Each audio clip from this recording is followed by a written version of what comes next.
Are we switched on? Thank you very much. Thank you, councillors, and thank you for giving us the opportunity to speak. Let me just introduce myself. I'm the spokesperson for Save the Queensbury. Save the Queensbury is a group that's formed in 2012 with the aim of protecting the Queensbury Pub from demolition at 110 Warne Lane. We're a non-political group. We're a group of local residents. We've got members from the North West 2 Residents Association, the Wilson Green Residents Association, the Maidstone Residents Association, the Wilson Town Team and the Cricklewood Town Team, in addition to the Busy Rascals group who run the community voluntary children and toddler activities who requested permission to speak, but you'd reach your quota, and also the Campaign for Real Ale who've been assisting us. I'm ready when you are, thank you.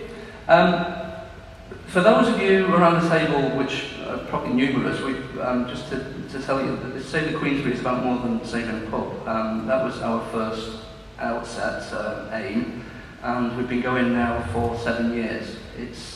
The Queensbury is Brent's longest standing asset of community value. It was the first to be nominated, and it's been successfully nominated twice, and Save the Queensbury are that nominating body.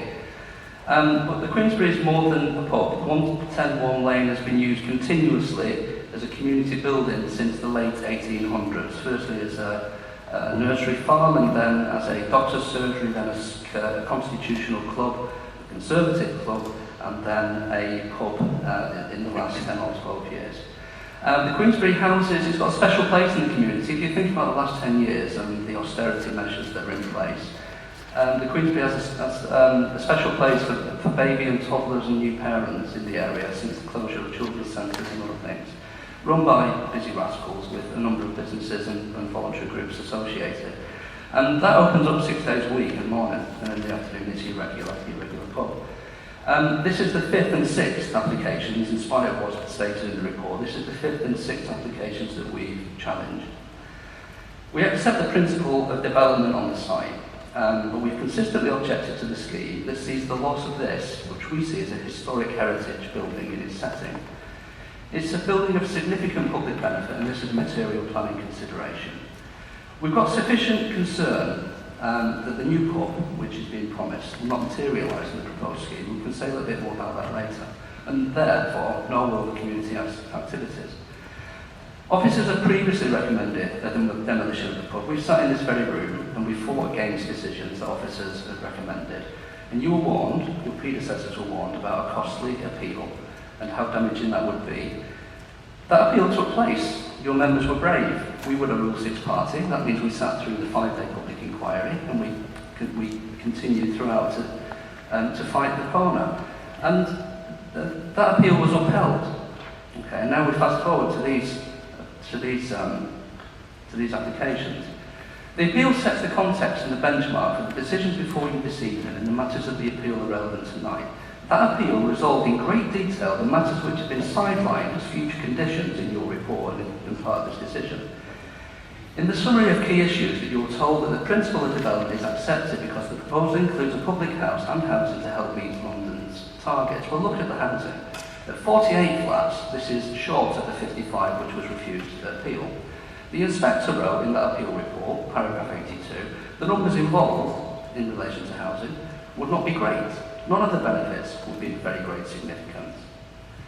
On conservation, the appeal made clear the importance of the current building. This proposal neither preserves nor enhances the conservation area. It's poorly designed, it's dense, it's a massive block, particularly at the rear, and that is consistent against all the 3 variations.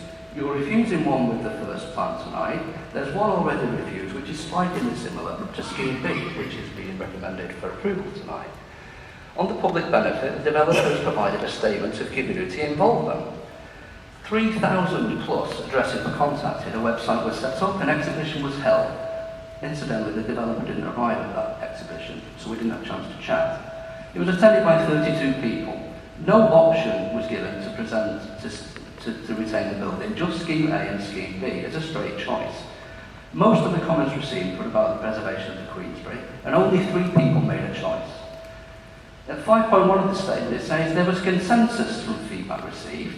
There was little consensus from the feedback received. 2 residents stated option 2, and only one preferred option 1. Therefore, there was a marginal preference for option 2 from local residents, and here we are, recommending option 2.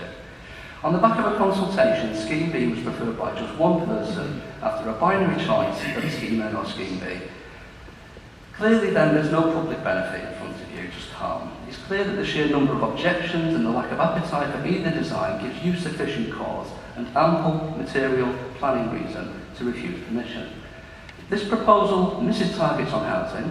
It gives no assurance to busy rascals and the future community users. It breaches BMP 21 on pub protection grounds. It contains no deeds of easement, and in spite of requests, several requests, and none of this is in the report, and opens the door to a Trojan horse development. If you're not familiar with that, I'm happy to take questions at the end. There's a lot promised in the conditions. A lot of these things were sorted out at the appeal, and they're absolutely written and agreed between the developer, between the planners, and between, say, the Queensbury at the appeal. But none of this comes to you tonight. None of this will come to you for further scrutiny, because it's going to be agreed between the developer and the officers. It patently fails on conservation grounds. So let me just sum up. I'd like you to please vote against this plan tonight. It will send a signal to this developer, just like the last developer, even if it's different. We're not sure it is. We want you to retain the Queensbury in the conservation area. It has a place. The building has a place. Build around 110 Lane.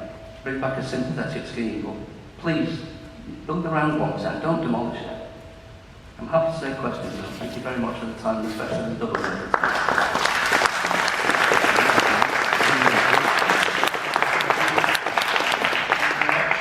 I ask members if they had any questions or clarification.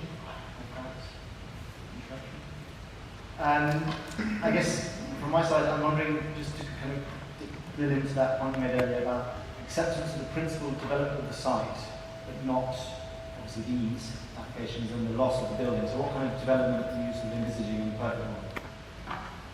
At the previous appeal, we did really a back of an envelope exercise to prove that you can put Muse-style houses, low-rise, around the side and the rear. There's some very unsympathetic extensions which we've created to the Queensbury. There's lots of space around the side. You've not heard anybody in any of the objections saying you can't build on a car park. We acknowledge the need for housing. We acknowledge it's a prime site opposite a Zone 2 tube station. We acknowledge the potential for a car-free scheme. But we'd like to see a more sympathetic development. We appreciate this one return for profit. Down the road in Wilsden is a police station, a former police station which is now closed. That developer is working with the members of the public to retain the original building. Wilson's heritage is being eroded. We had a big fight with the library to keep the building at the front, and we'd like a similar solution here where we'd like to keep the original building and build around. One thing I should say in the conditions is for the pub to be marked in history in terms of a write-up for posterity. Well, if it's so special that you want to go to those lengths, then why not send a clear signal that the building is cherished, it's needed, it's used, and there's potential to build around. Just a couple of other points there. One around profit, and obviously it's not a council building, so you're asking developers to essentially develop a site, not for profit. No, not necessarily. Not necessarily. We see all around Wilson and London slices of land used to its maximum to enable building to take place and profit to be made. We accept the profit needs to be made, but we think there's merit to make profit by building around, not demolishing. And the final quick one for me, I'm just going to, I mean, you said in your presentation that Queensbury is more than a park, and also we have, speaking after you, someone from the park, so in favour of the scheme. So I'm just trying to kind of clarify that essentially you have a Save the Pub campaign that is speaking against an application that the pub itself is in favour. I wondered how you kind of... Well, it'll be interesting to see if the pub itself is in favour and whether the pub operator speaks. My understanding is that the pub operator has a relationship with the freeholder. That relationship is to run a bar, to run a pub. They run another pub, a very successful pub up in Bushey. So that relationship is fine. If they've come to an agreement that relationship will continue in a new building with a new pub in the basement, then fine. At this point, I don't expect the developer to tell you anything different. In 2 years' time, when you look at the Corridor's Rest, you look at the Brent Tavern, you look at the Good Ship, all of these were passed when DMP 21's been in place and the pub protection policy. Developers will promise you that they'll put all this in. What we're worried about is the lack of detail. This is a pub without a kitchen. It's got a ventilation shaft but no kitchen. If this was coming to you as a restaurant, there'd be lots of detail about how it would work and how ventilation would work. We're worried about the Trojan horse. Sure, and we'll come on to those questions Yeah. in each other. But any other points of clarification from members? Councillor Hilton? Sorry. Sorry, clarification. You mentioned that the Queensbury has been used as community resource. Could you give an example of what other uses apart from the busy rascal? Yeah, sure. Since a developer took over the site, premises has been restricted. It's got a huge function room upstairs. A brass band used to play there, used to practice. Chess matches go on in the local chess league, local chess club.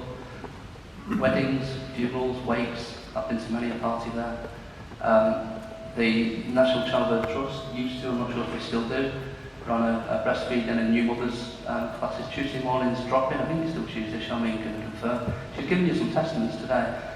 It's not the paid activity of the classes where the shaker-likers and toddlers learn to sing.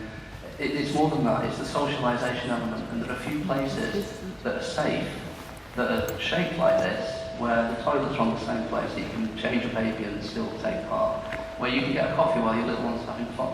There isn't a children's centre in Wilson anymore, there isn't a play, I don't know where else the parents would go. Just a final quick question from me. Councillor Miller mentioned it's acknowledging the progress, I guess, of the original application a long time ago to this one. Would you admit, and the refusal and approval of black and white, but would you have any reference to improvements or getting closer to the point? It depends which way you look at it, and what I mean by that, it entirely depends if you look at the front or at the back. Possibly what Councillor Miller is referring to is from the front, the developer was encouraged to place a landmark building, because that would be the only striking benefit of demolition, to have something landmarkish. So from the front it was a tower. It stepped down to 2 and 3 stories at the rear. What you've got with this is 5 or 6 stories at the rear. And again, I'm not sure why you've got the description of 4 or 5 stories, because you can see at the rear it's a bulky mass. Much has been said about the front, and the reason it's presented as scheme A or scheme B is all about the front. There's nothing about the rear. The rear goes all the way back to the gardens at Dartmouth Road, and it's 5 stories high. So looking from the back, I prefer the first one. Looking from the front, I prefer the second. Councillor Mahmood? Thank you, Chair.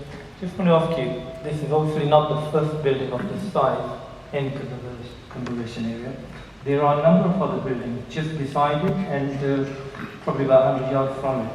Those are also 6-7 story buildings. Why do you think this particular site should not be as high as that, or shouldn't be as big?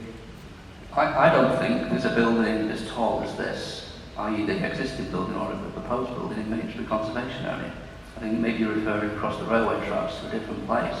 In the conservation area, 110 Lane is one of the oldest, it's the oldest and still existing example of a detached building. And that character needs to be protected, as far as I understand it. Mr. Rees? Do you know how old the building is? As it stands at the moment, Queensbury? 1894, 1895. It's one of the original, when the Metropolitan line arrived, it's one of the original buildings to be built, and it was a farm nursery, and then later a doctor's surgery. Okay. I presume that if we kept, an applicant were to keep the majority of the front, or all of the front, and build flats towards the rear, maybe incorporating the thing, that would be more acceptable to you. Is that the case? Well, yes, to a certain extent. I mean, we see pubs with the existing facade. The Spotted Dog further down is a pub that was lost. It's now a Costa Coffee, and the dog is still there. I think we're just as interested in what will be inside the pub. You know, we represent a broad spectrum of views. Some people want to retain all the building, and are not minded what the pub looks like. Some people want absolutely to keep the pub, and are not minded what the front looks like. I get the impression the officers have tried to ask the developer to come forward with some form of plan to keep the facade and build around, but that's not come forward. Any other points of clarification? No? Then thank you very much for coming and speaking this evening. Can I ask Stephen Nathan to come forward and address the committee?